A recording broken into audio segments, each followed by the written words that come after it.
отложите все дела. Включите нас чуть-чуть погромче, в прямом эфире новостя.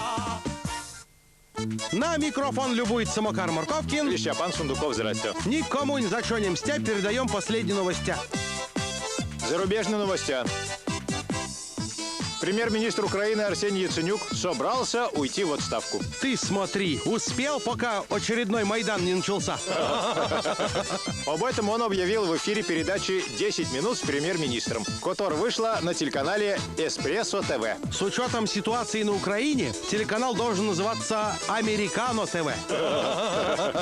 Яценюк заявил, цитирую, «С сегодняшнего дня вижу свои задачи шире, чем полномочия главы правительства». Погоди-ка, шире же только у президента. А какие проблемы? Украина не Белоруссия, там фамилии у президентов часто меняются. Сменить Яценюка на посту должен нынешний председатель Верховной Рады Владимир Гройсман. Який гарний хлопец Гройсман. Российские новости. В Госдуме предложили ввести персональную ответственность чиновников за неэффективную работу подчиненных. Ну, с точки зрения сокращения популяции чиновников, которые паразитируют на бюджетные деньги, шаг правильный.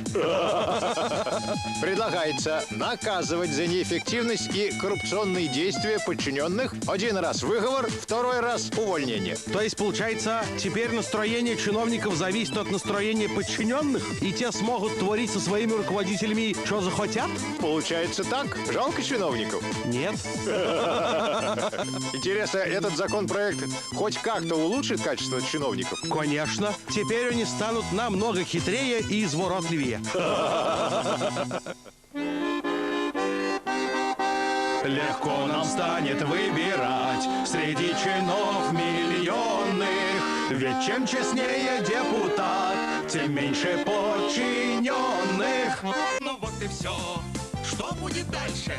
Потом расскажут новостя.